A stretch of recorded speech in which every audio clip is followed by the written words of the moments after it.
Kita akan mulai untuk morning briefing di hari Rabu tanggal 3 Desember 2014. Ya, ada beberapa data yang memang mempengaruhi pergerakan ya. Jika kita melihat dengan keputusan OPEC maupun untuk masalah referendum SNB kemarin benar-benar menggerakkan market untuk di komoditi terutama ya. Kemudian di hari kemarin ini juga ada data juga mengenai penurunan downgrade rating hutang dari Jepang yang dilakukan oleh Moody's ya. Ini dari yang tadinya AA3 ini menjadi levelnya adalah A1.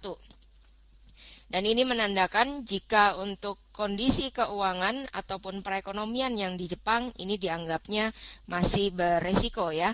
Kemudian ada juga berpengaruh juga untuk masalah kondisi-kondisi keuangan perusahaan-perusahaan yang ada di Jepang khususnya.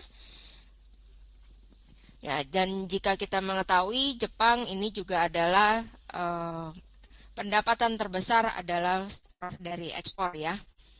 Ya, namun dengan rating kredit A1 ini tetap masih tergolongnya di Jepang adalah investment grade, di mana dianggap negara tersebut memiliki kemampuan yang cukup untuk melunasi hutang ya.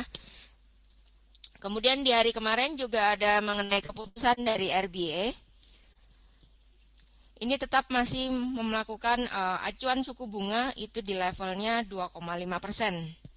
Ya, di sini jika kita perhatikan RBA masih tetap mempertahankan, mengingat juga untuk masalah nilai dari mata uang dari Aussie ini masih dianggapnya tinggi ya. Oleh karena itu untuk pergerakannya mata uang Aussie kemarin adalah mengalami pelemahan.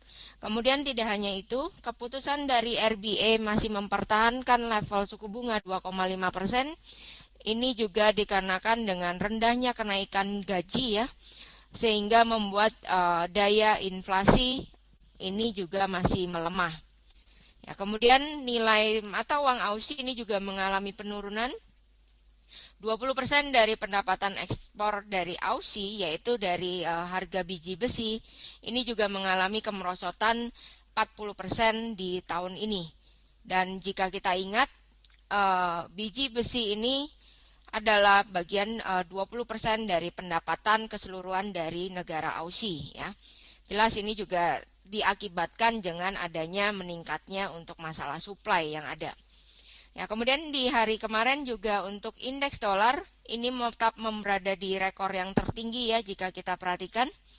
Didukung juga dengan komentar dari dua pejabat anggota The Fed, Stanley Fischer ataupun William Dudley, ini juga menyatakan dengan adanya penurunan komoditi minyak terutama, ini akan membawa dampak positif untuk di dolar Amerika.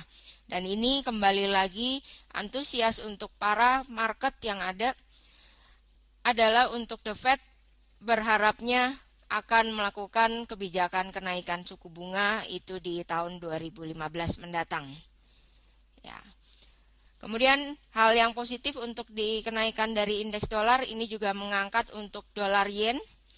Ya, sudah hampir mengenai touch target yang pertama, psikologis 120.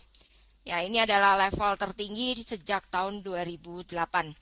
Oke, selengkapnya kita akan coba untuk membahas morning briefing hari ini dengan Pak Wanfu. Jika rekan-rekan ada pertanyaan, silakan melayangkannya melalui kolom chatting yang sudah tersedia dengan moderator ya. Selamat pagi Pak Wanfu. Ya, selamat pagi Bu Desi, selamat pagi Monex. Ya, silakan Pak untuk diulas untuk market hari ini. Baik, cukup lengkap ya event-event yang tadi sempat disebutkan. Sedangkan untuk data hari ini saya akan bahas terlebih dahulu. Ya, di mana untuk hari ini tadi pagi ya sebenarnya sudah dirilis data GDP dari Australia ya. Itu minus ya keluarnya, lebih buruk daripada prediksi. Yang keluar adalah 0,5% ya, lebih buruk dari forecast ya. Kemudian data aktualnya itu yang keluar 0,3 ya kalau nggak salah. Nah kemudian nanti sore itu ada data dari pound sterling ya, dari Inggris, jam 16.30 yaitu service PMI ya. Di sini terlihat diprediksinya ada kenaikan ya. Kemudian malam jam 19.30 ada autumn forecast statement dari Counseling juga. Nah, nanti malamnya jam 20.15 ada ADP non-farm employment change ya. Di sini diprediksi sedikit menurun ya. Kemudian jam 10 ada data dari Kanada di mana pengumuman tingkat suku bunga Kanada ya. Kalau misalkan kita lihat di sini adalah unchanged ya. Dijaga tetap rendah. Nah, untuk oil jam setengah 11 ya, itu ada crude oil inventories dari Amerika ya. Di sini diprediksinya ada penurunan ya, dari yang sebelumnya 1,9 menjadi 1,1 ya. Tentunya kalau untuk di oil sendiri di sini kalau misalkan memang supply-nya lebih turun ya dibanding forecast para analis ya, kemungkinan berarti supply-nya sudah berkurang ya. Artinya oil masih ada kemungkinan bisa naik. Oke, saya akan langsung membahas mengenai technical aja, masuk ke dollar index. Ya. Oke.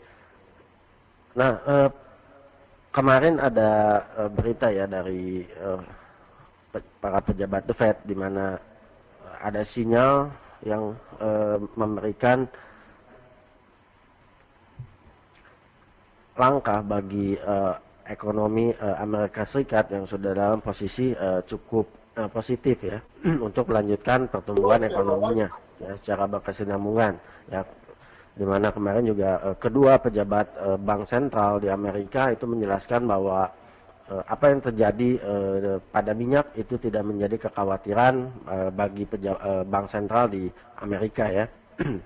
Nah, kecuali memang jika dia harus melihat level harga minyak itu memaksa tekanan inflasi terus melemah, yaitu dia akan mengambil langkah selanjutnya ya, dimana kemungkinan untuk saat ini dia akan terus mempertahankan tingkat suku bunga acuan ya dekat 0% ya jika kondisi pasar keuangannya sehat. Nah, secara teknikal kita lihat bahwa tren penguatan dolar masih jelas terlihat ya, dimana target yang terdekat ya dari penguatan nampaknya masih berlanjut ya, yaitu di 89.12 ya. Ini merupakan level tertinggi di bulan Januari 2009 ya, kalau kita perhatikan di sini ya. Ya, sudah mendekati level tersebut.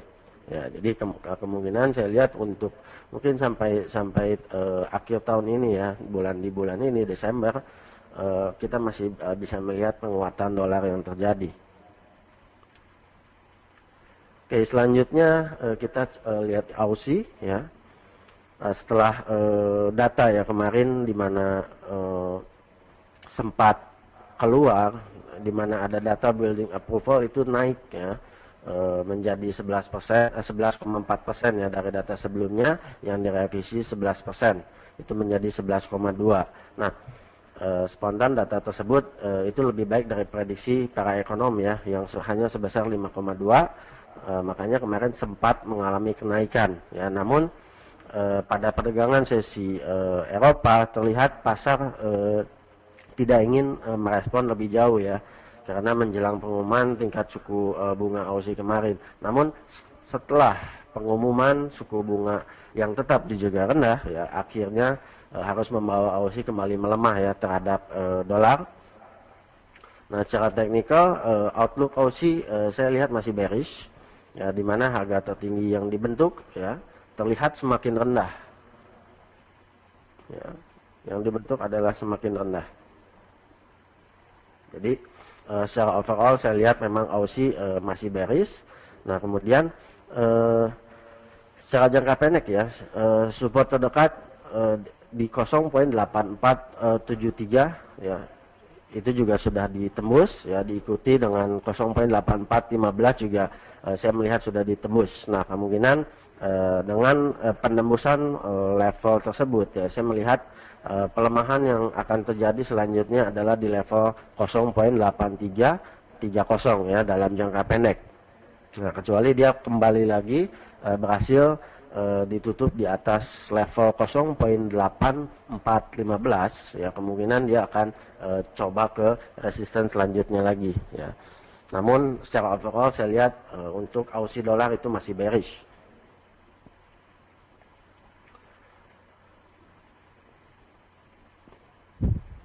Ya, kini di euro ya. Untuk euro pada grafik 4 jam ya, terlihat bahwa sempat berkonsolidasi ya di level 1.2438 hingga 1.2508 ya pada sesi Asia hingga sesi Eropa kemarin ya. Namun setelah komentar The Fed yang membuat tentunya dolar menguat ya terhadap hampir seluruh major currency ya, akhirnya euro melemah ya dan terjadi penembusan support di 1.2438. Nah, saya melihat target terdekat dari pelemahan yang terjadi adalah di 1.2356 ya, di mana level ini ya, jika terlihat telah disentuh sebanyak 2 kali, ya, sempat disentuh sebanyak 2 kali. Nah, oleh karena itu, ya, jika terjadi penembusan lebih lanjut, ya, dia akan membawa penurunan. Namun selama tidak terjadi closing di bawah level tersebut, ya, saya melihat ini adalah support kuat, ya, dan merupakan support penting ya di bulan November bulan lalu ya.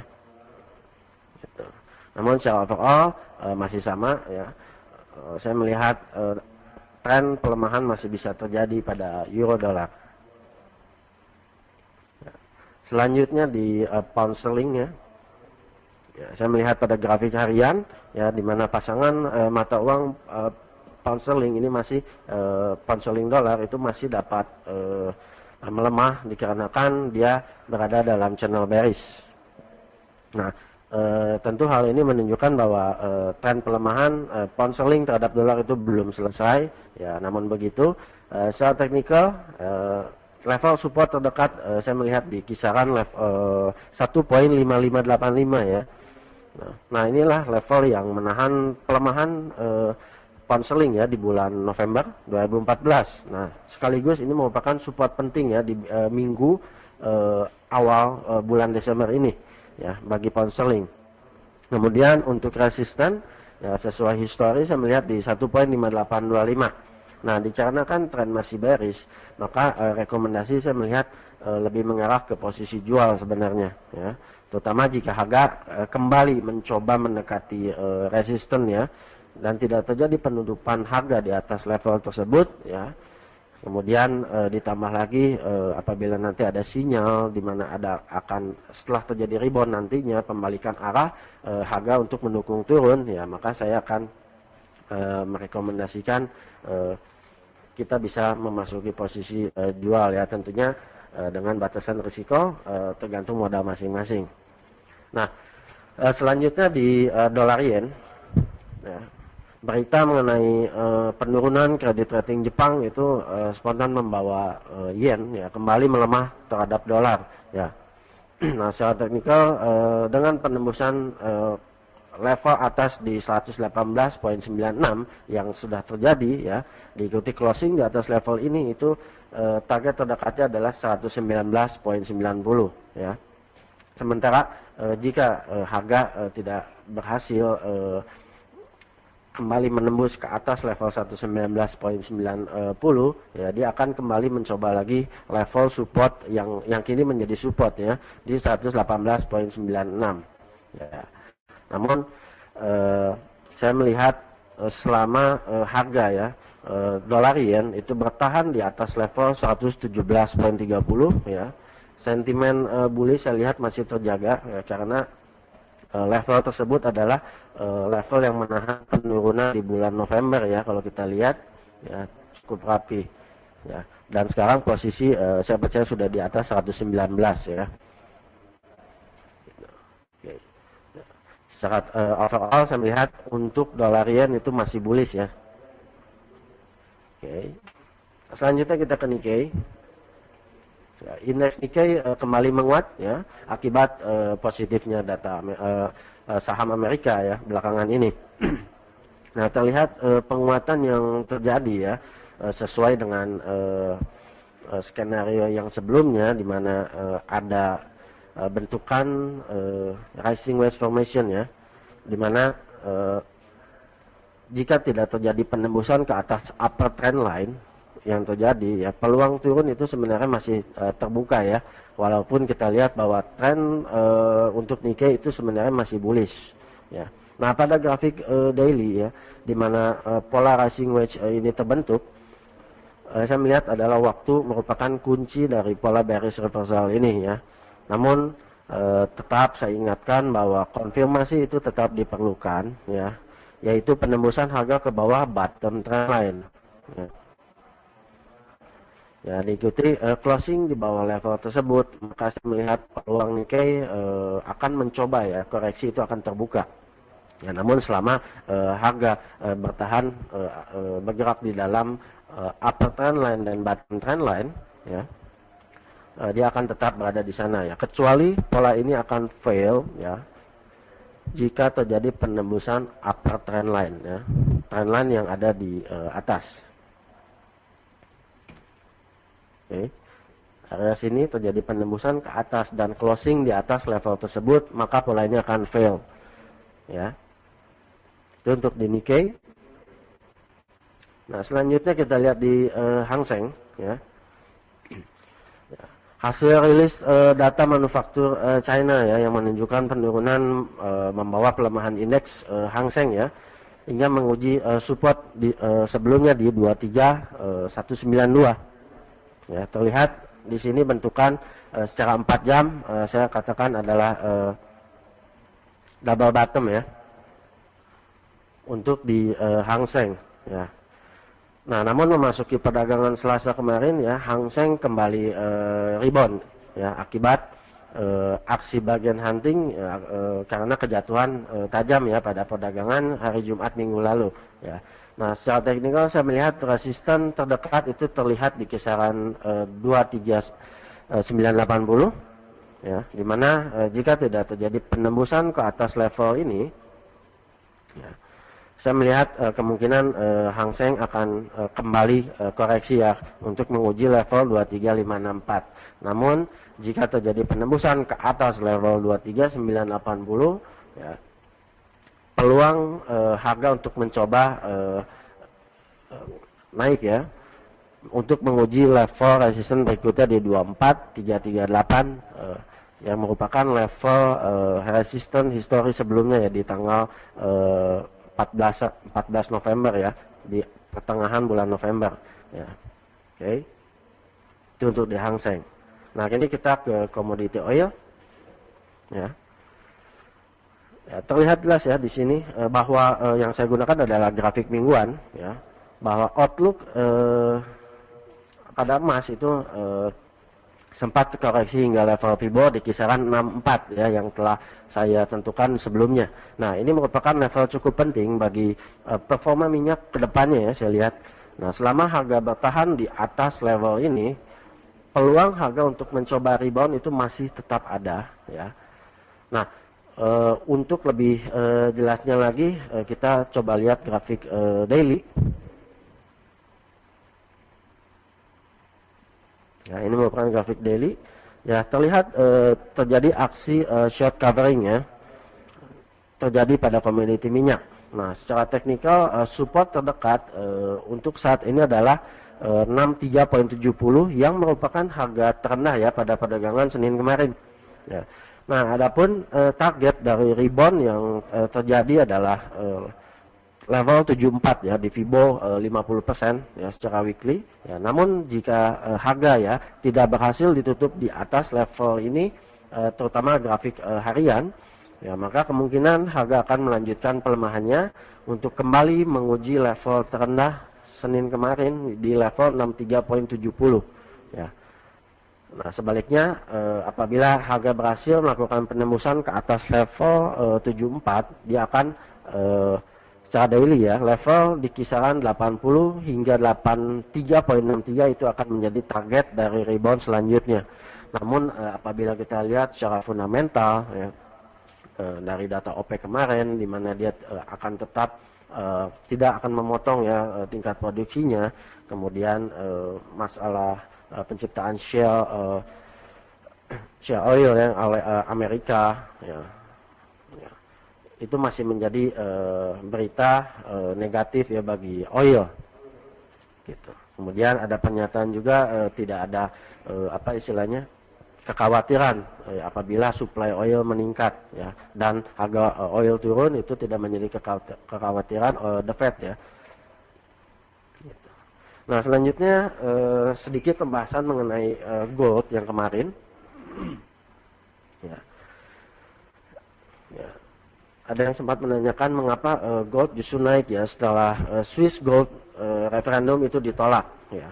Berikut adalah serangkaian jawaban ya, di mana Swiss gold kemarin sempat ditolak ya oleh masyarakat di Swiss ya, di mana waktu tanggal 30 kemarin itu sebenarnya ada 3 pembahasan, di mana yang pertama adalah Swiss Gold Initiative ya, kemudian penghapusan pajak ya dari orang-orang yang memang istilahnya dikatakan sangat mampu ya.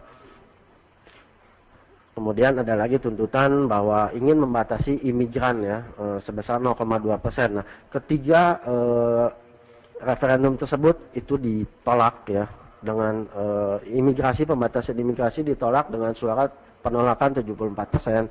Kemudian Gold Initiative sendiri ya mencapai 77% ya hingga 78%. Nah, kemudian penghapusan pajak ya bagi orang yang mampu ya ditolak itu 59%. Ya. Nah, namun sebenarnya apa yang terjadi di mana kita lihat bahwa ketika Senin kemarin itu ada downgrade rating Jepang ya, itu menimbulkan kekhawatiran sehingga memunculkan tingkat safe haven ya, terutama permintaan emas ya, yang justru ketika harga emas mendekati level rendah ya di 11.30 ya. Nah, sedangkan yang berikutnya sentimen positif lainnya juga datang dari India ya, di mana India merupakan konsumen terbesar kedua ya logam mulia ya. Nah, ada data kemarin yang menyebutkan bahwa pemerintah India itu mencabut larangan impor India yang 80-20 ya, sehingga ini memberikan sentimen positif bagi emas, terutama harga emas juga yang sudah cukup rendah. Nah, selanjutnya ada berita ya, kalau misalkan kita lihat mungkin ini agak samar-samar, tapi Bank Sentral Rusia itu menambah persediaan cadangan emas tahun ini hingga saat ini ya mencapai 150 metrik ton. Nah, ketimbang dia harus mendiversifikasikan asetnya ke mata uang dolar. Nah, dengan Rusia menambah cadangan emas yang sebanyak ini ya, ini berarti Rusia melakukan penambahan hampir 2 kali lipat cadangan emasnya dibanding tahun 2013 ya, yang hanya sebesar 77 ton ya. Itu yang ketiga. Nah, kemudian yang keempat adalah seperti biasa aksi short covering ya. Ini yang dilakukan oleh sebagian besar para pelaku pasar tentunya, di mana mereka telah melakukan posisi beli dengan buyback maksudnya ya, di mana mereka menutup posisi jual sebelumnya ya, dengan melakukan aksi beli kembali ya, untuk menutup posisi jual yang ada. Nah, itu mungkin yang bisa saya tambahkan mengenai mengapa ya gold itu justru naik setelah Swiss gold referendum ditolak. Okay. Nah, sekarang kita lihat secara teknikal ya, pada analisa secara 4 jam ya. Terlihat gold di sini berhasil bertahan di atas level terendah ya kemarin di 11.30 ya. Di mana pada perdagangan kemarin itu sempat melemah ke level 11.42, namun saya melihat masih di atas level terendah sebelumnya. Ya. Nah, di sini terlihat grafik kenaikan ya cukup saya bilang dahsyat ya, di mana di level tersebut itu terdapat powerful buyers ya di level tersebut.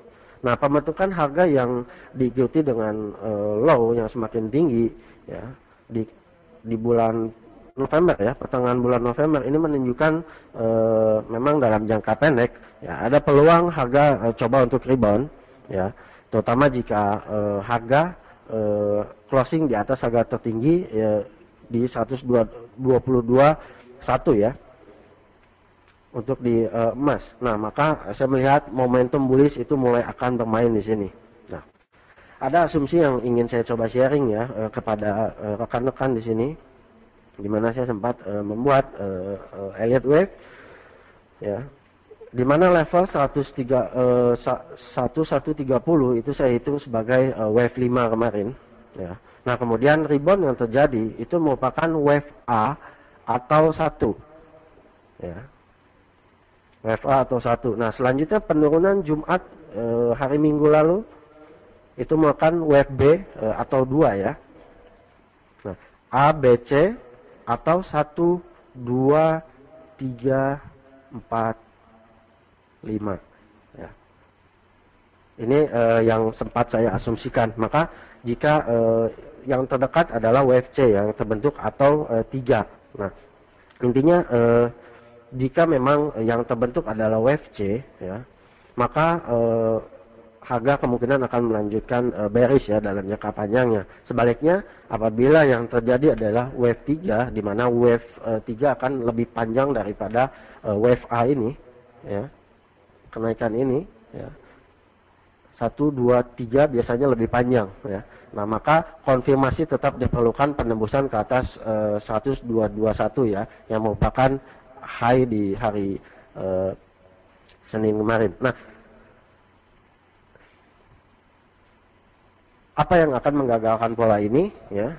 Saya melihat akan terjadi invalidation pola wave ini jika terjadi penembusan ke bawah 1000 ya, 1142.65 ya.